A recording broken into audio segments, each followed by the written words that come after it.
तो एक circular number 80 पे जारी किया गया है और दूसरा 81 पे जारी किया गया है। दोनों में ही मॉडिफिकेशन की बात की गई है, नियमों को बदलने की बात की गई है। टेबल भी बिल्कुल अलग है, कितना पेंशन बन रहा है। तो ये जो पेंशन है, ऐसा नहीं है कि इनको लाइफ टाइम 320 रुपए मिलेगा, इनका जुड़ जाएगा 2120 रुपए इनको पेंशन मिलेगी, मंथली पेंशन, जो कि फ्री ऑफ कॉस्ट आपको प्रोवाइड कर रहे हैं। 24 जून 2024 को ईपीएफओ ने 2 नए और महत्वपूर्ण सर्कुलर जारी किए थे। यहाँ पे आप देख सकते हैं कि ईपीएफओ के सर्कुलर वाले पेज पे आएंगे ना, तो एक सर्कुलर नंबर 80 पे जारी किया गया है और दूसरा 81 पे जारी किया गया है। दोनों में ही मॉडिफिकेशन की बात की गई है, नियमों को बदलने की बात की गई है।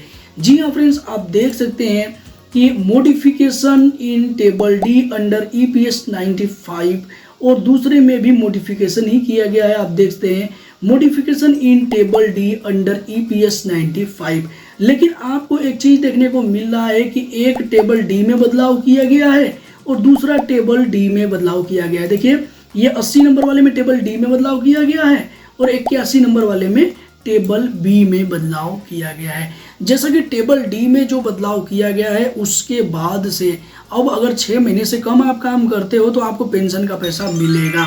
3 महीना, 4 महीना, 5 महीना, जितना भी आप काम कर रहे हो। हालांकि पूरा पैसा नहीं मिलता है, ये कैलकुलेशन के हिसाब से पैसा मिलता है। और एग्जैक्ट कैलकुलेशन कैसे करना है ये हमने लास्ट वीडियो में जाना भी था। देखिए, ये वीडियो अपलोड हमने किया था, किस तरीके से टेबल डी में बदलाव किया गया है और किस तरीके से अब आपको पैसा मिलेगा और कैलकुलेशन कैसे करना है। लेकिन फ्रेंड्स, आज के इस नए वीडियो में हम बात करने वाले हैं टेबल बी के बारे में। टेबल बी बिल्कुल अलग है, इससे ये भी पेंशन की ही बात करता है। लेकिन चूंकि टेबल डी में आपको अगर सर्विस कम होती है तो आपको पैसा मिल रहा है, ऐसा बदलाव किया गया है। लेकिन टेबल डी में कुछ अलग ही बदलाव किया गया है। आज के इस नए वीडियो में हम डिटेल्स में जानेंगे। देखिए फ्रेंड्स, यहाँ पे आप देख सकते हैं कि सर्कुलर भी हमने ओपन कर लिया है। यहाँ पे सर्कुलर में आप देख सकते हैं कि 24 जून 2024 को जारी किया गया है और ये मॉडिफिकेशन किया गया है टेबल बी में।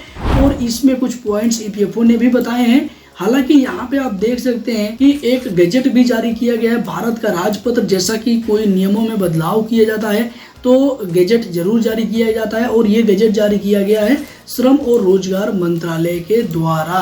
अब देखिए फ्रेंड्स, इसमें कुछ फैक्टर ऐड किया गया है। ये फैक्टर क्या है इस वीडियो में ही हम जानने वाले हैं। देखिए फ्रेंड्स, ये वीडियो ज़्यादा लेंथी नहीं होगी, काफ़ी ज़्यादा डिटेल्स में हम बात करने वाले हैं इसके बारे में। तो देखिए फ्रेंड्स, यहाँ पे बेसिकली ईपीएफओ ने इस सर्कुलर में बताया है। सब्जेक्ट में आप देख सकते हैं modification in table be under EPS 95। यहाँ पे बताया गया है कि स्कीम के पैरा 12(3)(I)(B) के अंतर्गत पिछले सर्विस बेनिफिट की कैलकुलेशन के प्रयोजन के लिए ईपीएस 95 के अंतर्गत टेबल डी में संशोधन के संबंध में अब यहाँ पे बताया गया है पहले नंबर में कि नोटिफिकेशन नंबर GSR 325E दिनांक 14/6/2024 के तहत श्रम और रोजगार मंत्रालय भारत सरकार ने कर्मचारी पेंशन स्कीम 1995 के तहत टेबल बी को बढ़ाया है और पैरा 12(3)(I)(B) के तहत पिछले सर्विस बेनिफिट की कैलकुलेशन के लिए 42 साल तक का अवधि के संबंधित फैक्टर निर्धारित कर दिया है। जी हाँ फ्रेंड्स, यहाँ पे आप देख सकते हैं सेकेंड नंबर में भी बताया गया है कि इससे 16 नवंबर 1995 कैलकुलेशन करते हुए 34 वर्ष या उससे अधिक के समयावधि के बाद 58 वर्ष की आयु प्राप्त करने वाले के संबंध में पूर्व सर्विस बेनिफिट की कैलकुलेशन करने में सुविधा होगी। पेंशन क्लेम के सेटलमेंट के लिए एप्लीकेशन सॉफ्टवेयर में आवश्यक मॉडिफिकेशन के लिए कदम उठाए जा रहे हैं। तब तक क्षेत्रीय कार्यालय ऐसे मामलों को 10 डे स्पेशल से प्रोसेस कर सकते हैं। हालांकि यहाँ पे अगर हम सीधे सीधे लैंग्वेज में जानना चाहें तो देखिए फ्रेंड्स, ये जो स्कीम लागू हुई थी ईपीएस 95 पेंशन, तो ईपीएस 95 पेंशन इसलिए ही नाम रखा गया है, इस नाम से ही जाना जाता है क्योंकि 1995 में लागू किया गया था।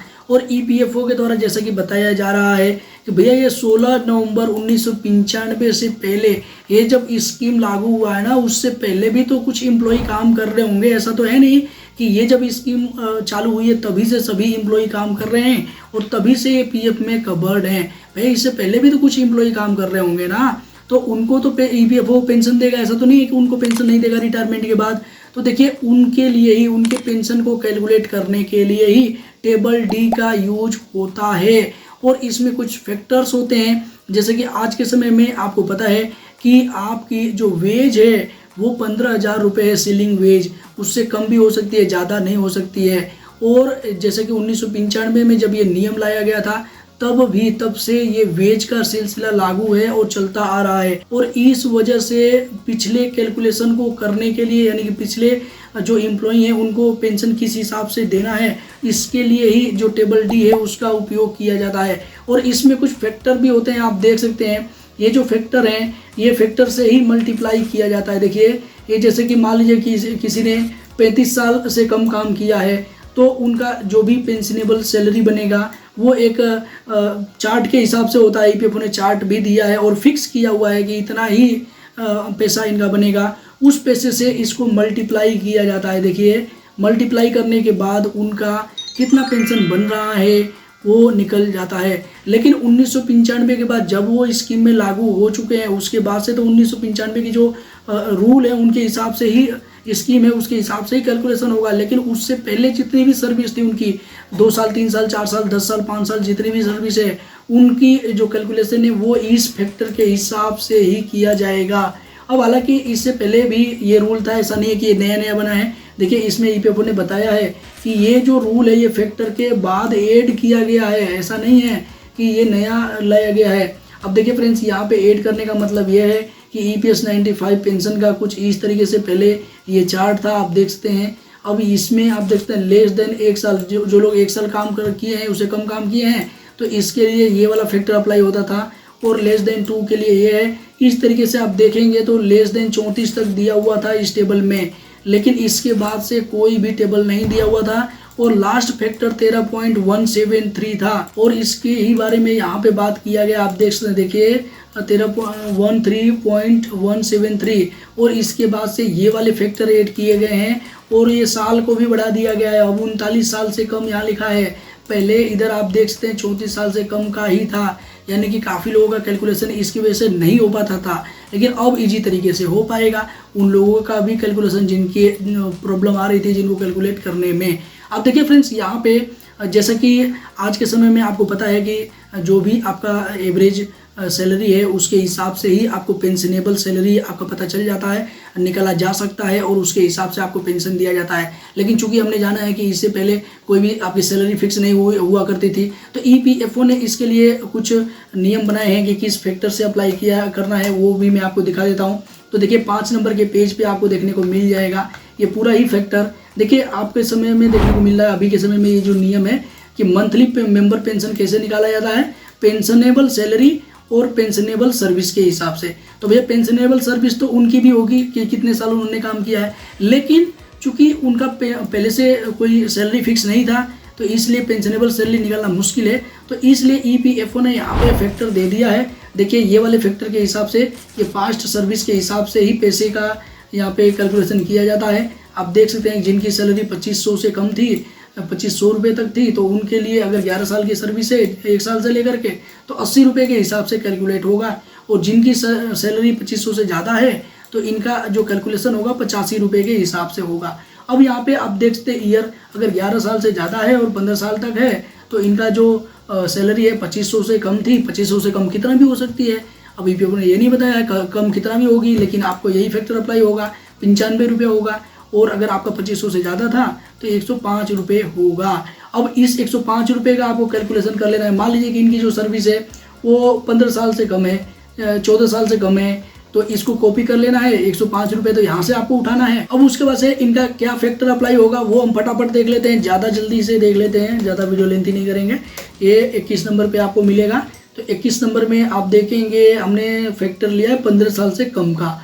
तो 15 साल से कम, देखिए 15 साल से कम ये है ना, लेस देन 15, तो यहाँ पे 3.052 से मल्टीप्लाई हम करेंगे तो इनका पेंशन निकल जाएगा कि इनका पेंशन कितना बनता है। तो देखिए यहाँ पे हम कैलकुलेटर ओपन कर लेंगे और जो हमने वैल्यू कॉपी किया था ये हमने पेस्ट कर लिया 105 से मल्टीप्लाई हम करेंगे कितने से 3 ये कॉपी कर लेते हैं ना, कॉपी होता है देख लेते हैं, कॉपी करके इधर पेस्ट कर दिया हमने। चलिए बरोबर आ गया, लिखना नहीं पड़ा।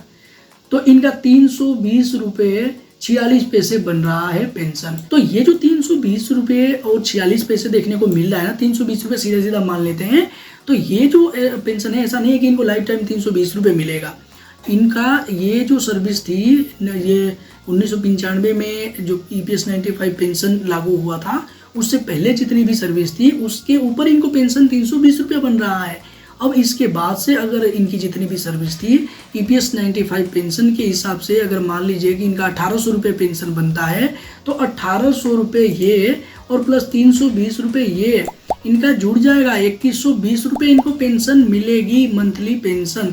तो कुछ इस तरीके से ये रूल्स में बदलाव किए गए हैं और इसमें ही ये फैक्टर ऐड किया गया है जो कि 34 के बाद से ये 39 तक ऐड किया गया है और ये वाले फैक्टर अब अप्लाई होंगे। तो फ्रेंड्स ये था EPFO का नया अपडेट जो कि आप लोगों तक शेयर करना था। आई होप कि इस वीडियो को आपने पूरा देखा है और अच्छे से समझा है कि EPFO ने क्या नया और बड़ा अपडेट किया है और इस अपडेट से किन लोगों को फायदा मिलने वाला है। तो फ्रेंड्स आई होप कि इस वीडियो से आपको काफी ज्यादा हेल्प मिला होगा। EPFO का यह नया अपडेट आपको कैसा लगा, अपना बहुमूल्य से जाओ नीचे कमेंट बॉक्स में कमेंट करके बता सकते हैं। हालांकि हमने 4 नए और बेहतरीन कैलकुलेटर भी बना दिए हैं आपके सुविधा के लिए, जो कि फ्री ऑफ कॉस्ट आपको प्रोवाइड कर रहे हैं। वो कैलकुलेटर किस तरीके से आपको बेनिफिट पहुंचा सकते हैं इस पे भी हमने डिटेल वीडियो बनाया है, वो वीडियो आप चेकआउट कर लो, जिससे कि आप अपने पेंशन के पैसे को भी कैलकुलेट कर सकते हैं कि कितना पेंशन आपको मिलने वाला है, कितना विड्रॉल बेनिफिट मिलने वाला है, सारा कुछ उसमें अच्छे से समझाया हुआ है। इस वीडियो को आप अपने दोस्त मित्रों के साथ फ्री ऑफ कॉस्ट किसी भी प्लेटफॉर्म पर शेयर कर सकते हैं,